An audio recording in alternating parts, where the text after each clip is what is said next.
প্রত্যেকদিন সন্ধেবেলা 5টা একই মুখ আজ স্টুডিওতে বসছে, তার মধ্যে দুজন তেল দিচ্ছে, দুজন বিরোধিতা করছে, একজন নিউট্রাল থাকছে। কেন আজকে এত চামচাবাজি, এত দালালি সত্ত্বেও তৃণমূল হারলো?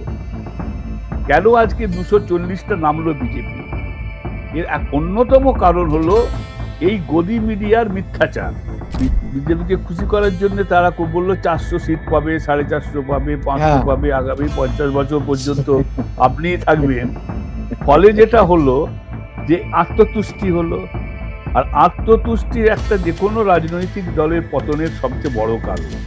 নমস্কার, আমি প্রসূন আচার্য। আপনারা দেখছেন প্রসূন আচার্য জার্নালিস্ট চ্যানেল। বন্ধুরা, আজকে আমরা অত্যন্ত গুরুত্বপূর্ণ বিষয়ে আলোচনা করব।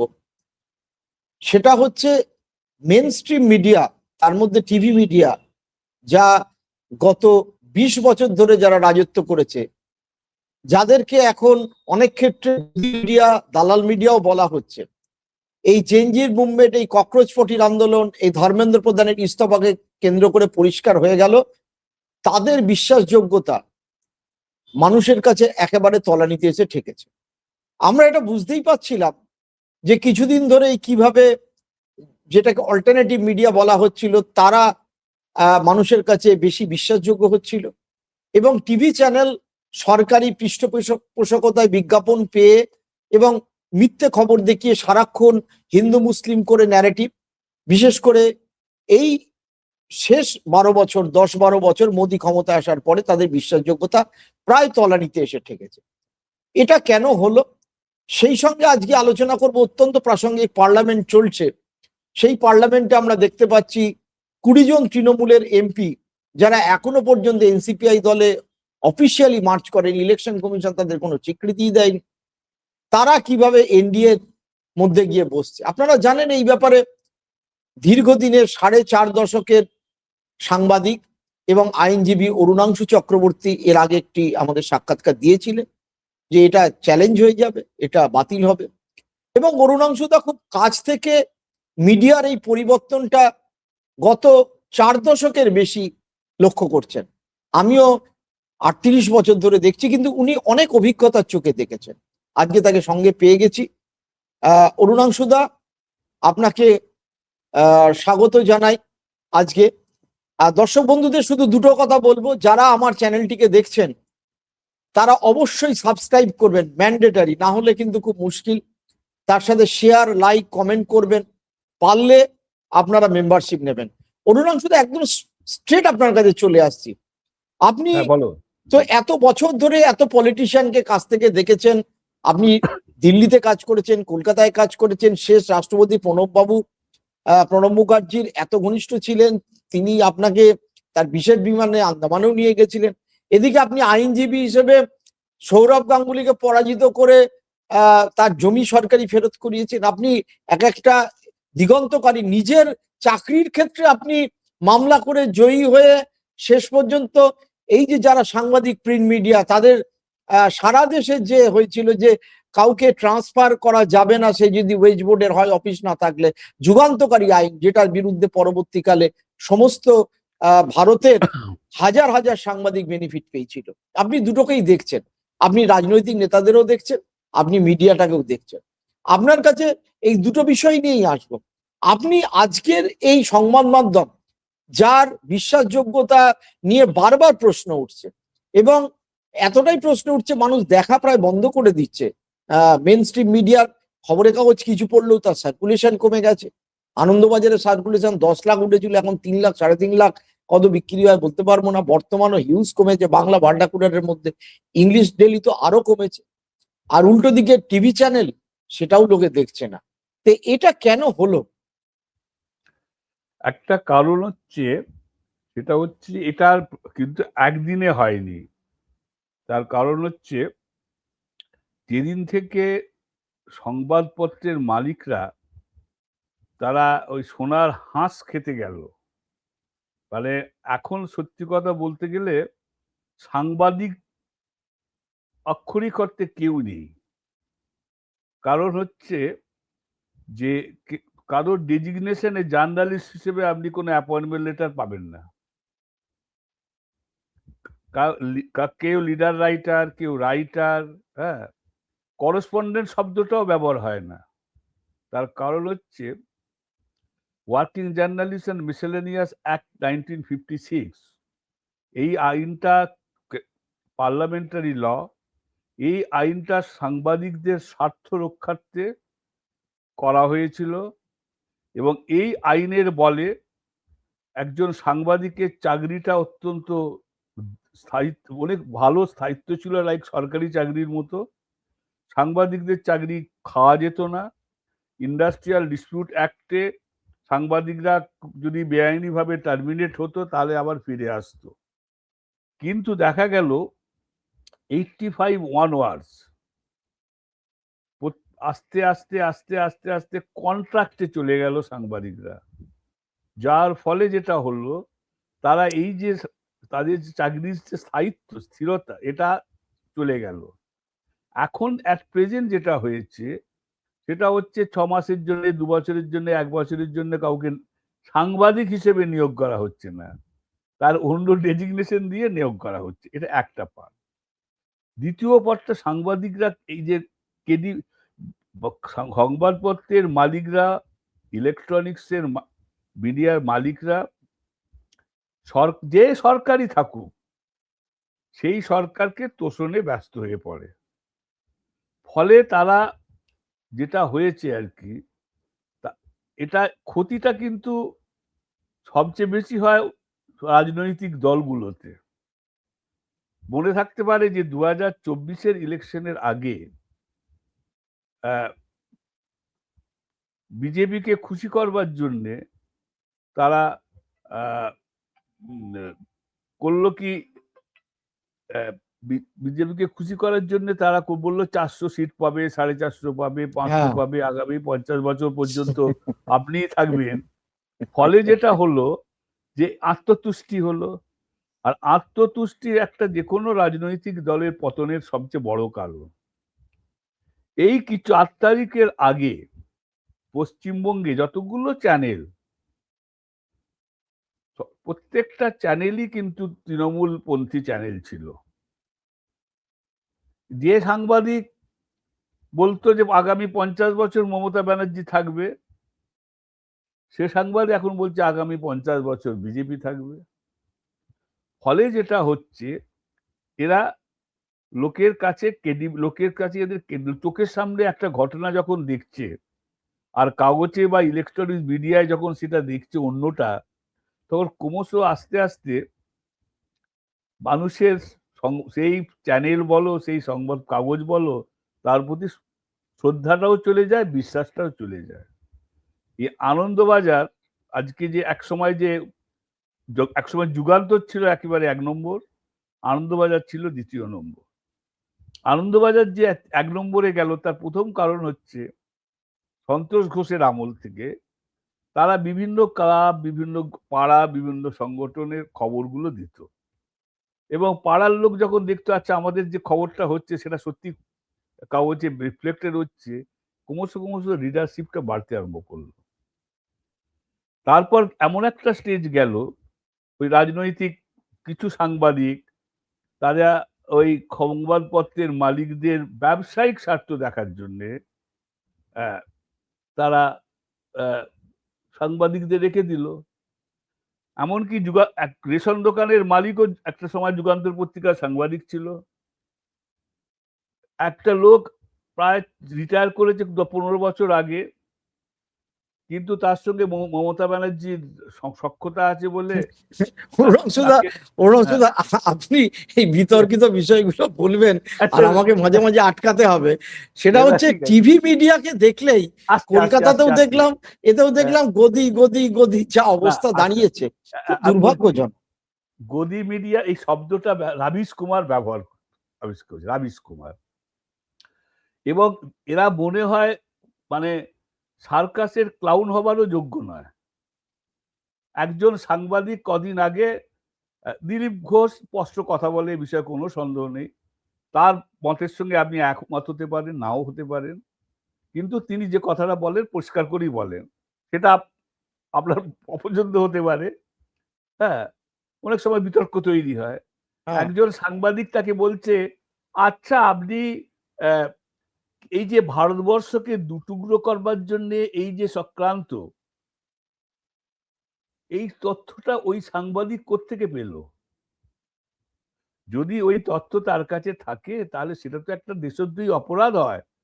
তা সে তার উচিত ছিল থানায় গিয়ে তথ্য প্রমাণ সহ সেটা খালি দেখানো হয়। হ্যাঁ, আমি আমি আমি এক মিনিট থামিয়ে দর্শকদের উদ্দেশ্যে বলি, এইটা তথ্যটা যে ভুল সেটা কিন্তু পররাষ্ট্র মন্ত্রকের যিনি আচ্ছা স্পোক্সম্যান তিনি নাকচ করে দিয়েছেন। আসছি এবার দেখা গেল যে পররাষ্ট্র মন্ত্রক তো একটা কেন্দ্রীয় সরকারের প্রতিনিধি, স্পোক্স পার্সন। তা পররাষ্ট্র মন্ত্রক যে বক্তব্যটা রাখলো সেটা হচ্ছে কেন্দ্রের বিজেপি সরকারের বক্তব্য। তার মানে যারা বিজেপিকে তেল মারবার জন্য এই কথাগুলো বলছে তারা ঘুরিয়ে কিন্তু বিজেপিকেই অসম্মান করছে। ঠিক, ফলে ঘুরিয়ে বিজেপিকেই অসম্মান করছে। ঠিকই বলেছেন। তো সুতরাং সব সময় যার জন্য বলা হয় যে স্থাবকতা, তেল সকলেই খায়। যখন জুলিয়াস সিজারকে কাসকা বলতো সিজার ডাজ নট লাইক ফ্যাটারি, তখন সিজার ঘাড় নাড়তো, মানে সিজার ফাটার হতো কিন্তু। হুম। তো এবার প্রশ্ন আমি যেটা বলছি, এই গদি মিডিয়া এখন যেটা হচ্ছে, আগেও যেটা ক্রমশ রিসিড করছিল, যেমন সত্যি কথা বলতে গেলে একটা সময় ছিল যখন দুপুরবেলা 29 তাস নিয়ে যুগান্তর, আনন্দবাজার, বাড়ির যারা ডোমেস্টিক হেল্প তারা পড়তো।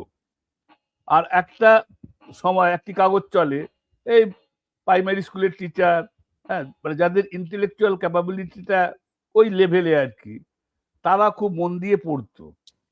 এখন যেটা হয়েছে সেটা হচ্ছে যে কাগজ, ইলেকট্রনিক্স মিডিয়া, আর প্রত্যেকটা, মানে এটা একটা ফ্যাশন হয়েছে তীব্র চিৎকার করে, মানে ওইটা যদি ডেসিবেল মেপে দেওয়া হতো তাহলে হয়তো আমাদের সে পজিশন নেই।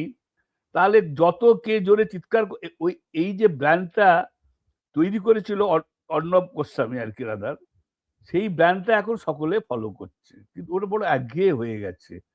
আর একটা কি দেখা যাচ্ছে যে প্রত্যেকদিন সন্ধেবেলা 5টা একই মুখ স্টুডিওতে বসছে, তার মধ্যে দুজন তেল দিচ্ছে, দুজন বিরোধিতা করছে, একজন নিউট্রাল থাকছে।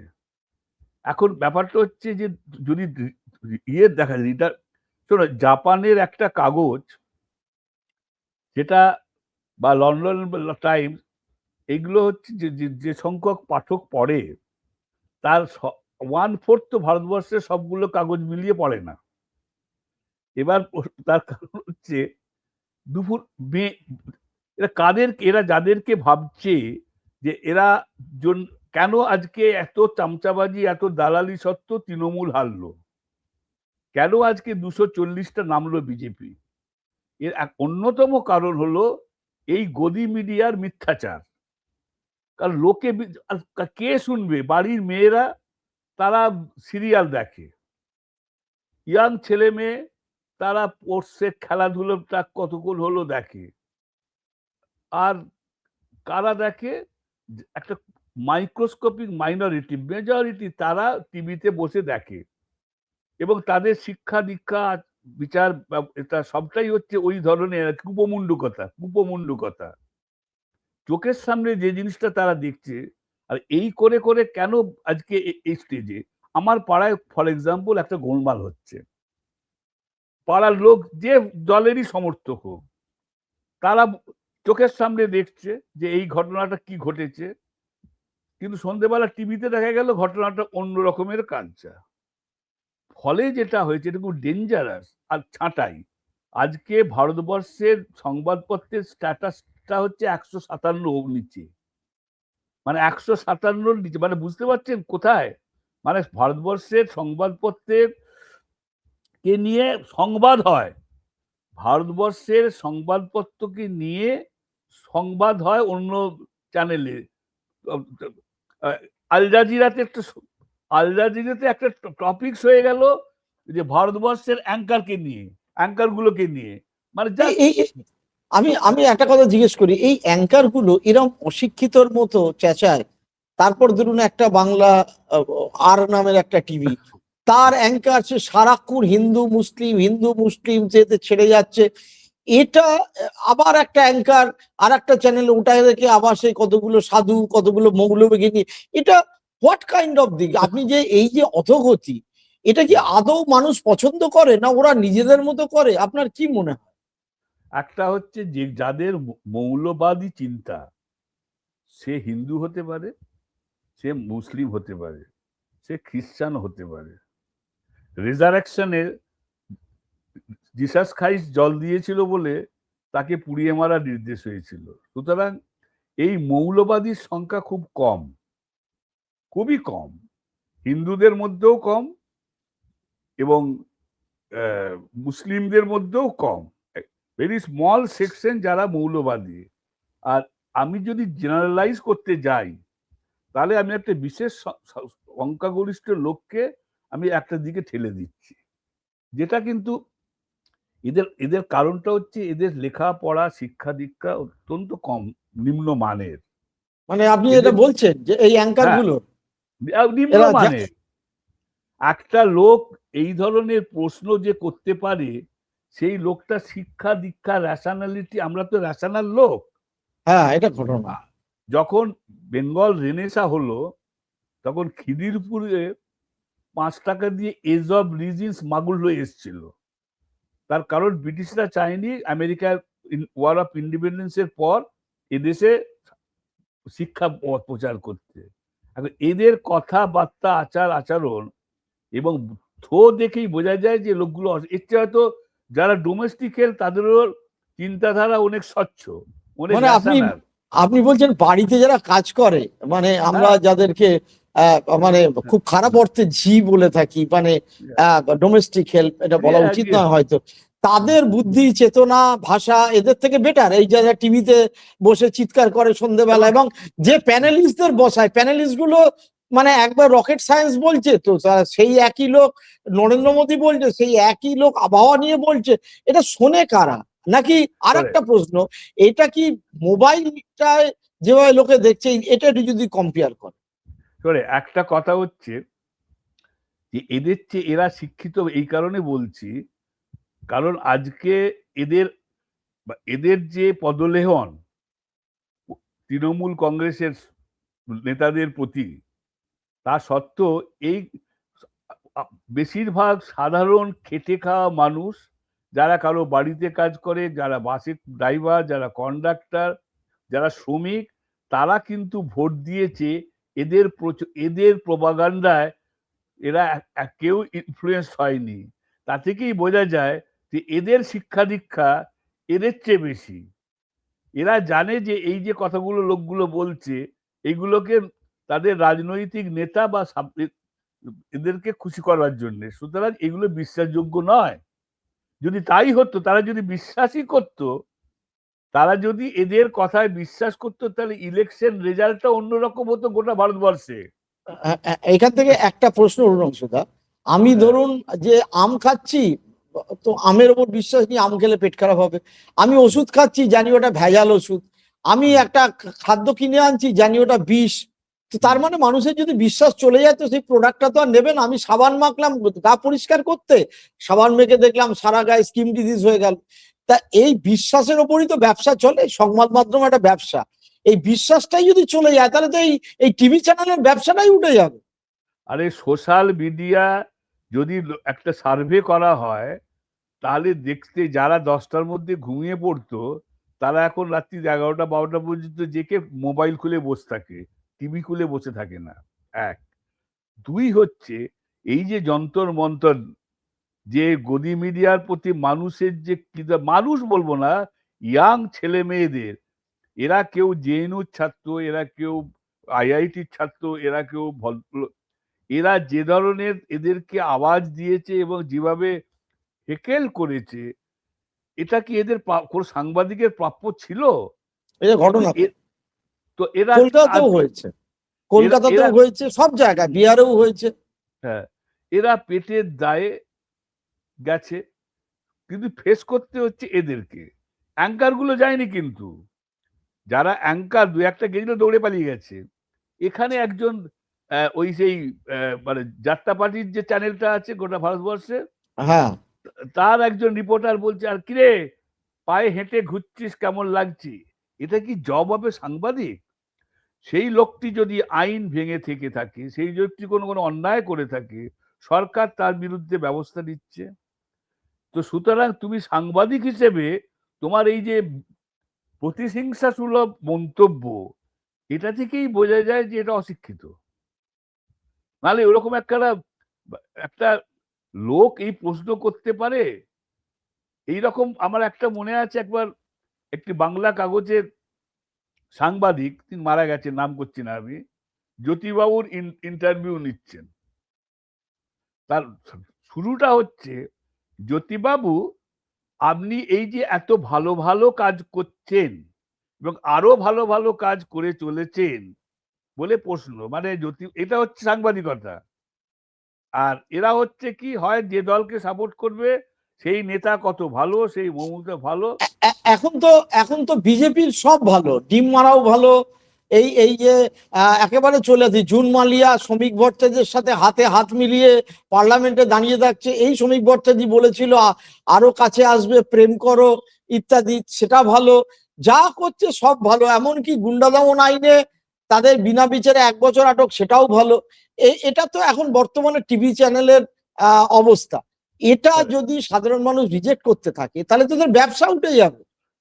একটা কথা, সেটা হচ্ছে শ্রমিক ভট্টাচার্য ভদ্রলোক, তিনি যদি কোনো তৃণমূল নেতার সঙ্গে কথা বলেন, বা এর আগেও উনি যখন আগেও ছিলেন অনেকের সঙ্গে কথা বলেছেন, তো সেটা তো কোনো খবরের বিষয় হতে পারে না।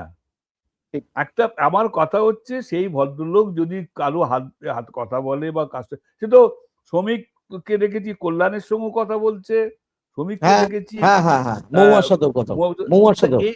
এটা হচ্ছে সৌজন্য, রাজনৈতিক সৌজন্য। এটা কেন নষ্ট হবে? এটাকে নষ্ট করে এই গদি মিডিয়া। এরা গিয়ে কানে কানে বলে, এই শ্রমিক দা এই বলছে, ও বলছে, তুমি কবে। This is chip tactics. এরা বোঝে না তা নয়, দেখো ভদ্রতা করে বলতে আলাদা কথা।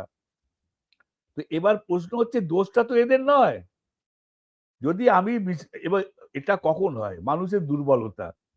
তেল মারলেই মানুষ ভাবে ঠিক আছে ভাই, তারা খুশি হয়ে যাচ্ছে বলে। অরুণাংশুদা, একটা কথা, আপনার কি এটা তো মালিকদের, মালিকরাই পরিচালনা করছে বলে অ্যাঙ্কার এরাম করছে, সাংবাদিকরাও করছে, তা মালিকরা কি বুঝতে পারছে না যে ব্যবসাটা আলটিমেটলি ডকে উঠে যাওয়ার জোগাড় হচ্ছে?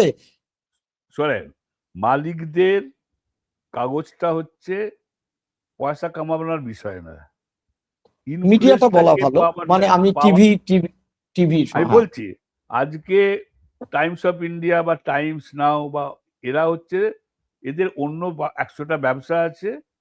এটা আম্বানিদের 100টা ব্যবসা আছে, আদানির 100টা ব্যবসা আছে। এদের কাছে টিভিটা হচ্ছে একটা tool for advancement of their business.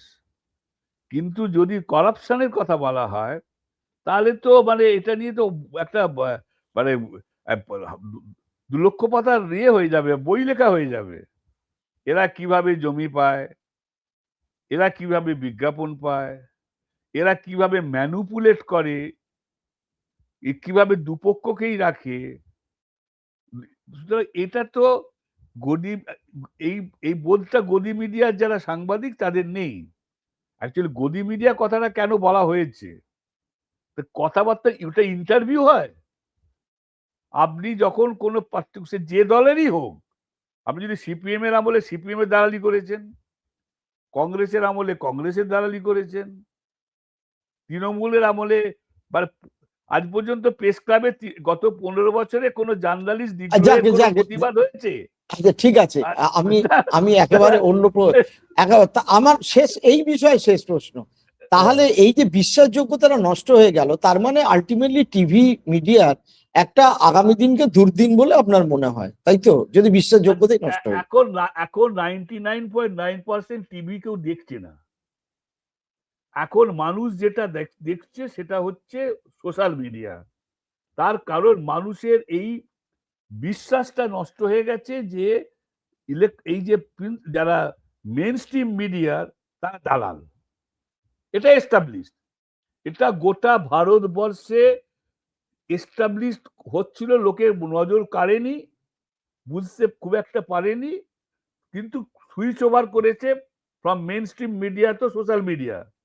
এই যন্তর মন্তরের যে এই ইনসিডেন্টটা এবং এই যে বিভিন্ন যারা ম্যাটার করে যে সকল প্রিন্সিপাল মেন ইলেকট্রনিক মিডিয়া, তারা যেভাবে হেকেল হয়েছে, যেভাবে পাবলিক বের করে দিয়েছে। আমার একটি মেয়ে বলছে যে এদের জন্য আমাদের আইডেন্টিটি কার্ড দেখাতে হচ্ছে, আমরা গদি মিডিয়া নই। যারা ধরুন এই যারা রাইটার অ্যাসেম্বলির সামনে ফুটপাতে যে সমস্ত হাতে একটা করে ক্যামেরা নিয়ে একটা করে নিয়ে দাঁড়িয়ে থাকে, দৌড়াদৌড়ি করে, যারা পার্লামেন্টে বা অ্যাসেম্বলিতে ঢুকতে পারে না, তারা তো সোশ্যাল মিডিয়া। তাদের তারা তো তারা তারা তারা হেকেল হয়েছে বিকজ অফ দিস পিপল।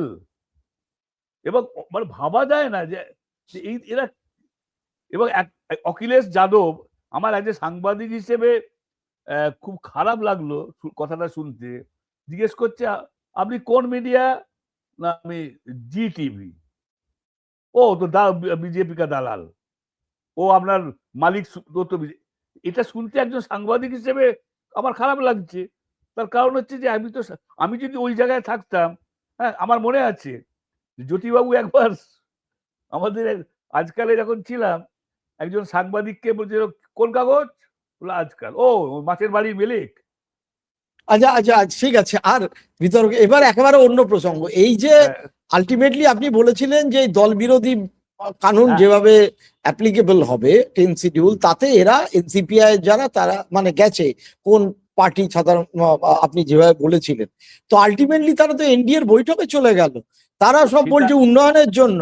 তো আপনি এটাকে কিভাবে আইনি প্রক্রিয়ায় কি ফেঁচাকলে পড়বে, কেন এদের দিচ্ছে না, একটু যদি আমাদের দর্শকদের কাছে ব্যাখ্যা করতেন। একটা কথা আছে না, একটা পিরিয়ড যায়, কুলিং পিরিয়ড বলে, সেটা হচ্ছে কপিল সিব্বল একটা ইনপার্সন মামলা করেছে 10 শিডিউলের অপব্যাখ্যা নিয়ে, এবং সুপ্রিম কোর্ট নোটিশ দিয়েছে। অর্থাৎ prima facie supreme court is satisfied that there is a merit to be decided on, there is this merit in the petition, and এবং সেই কারণেই সুপ্রিম কোর্ট নোটিশ ইস্যু করেছে।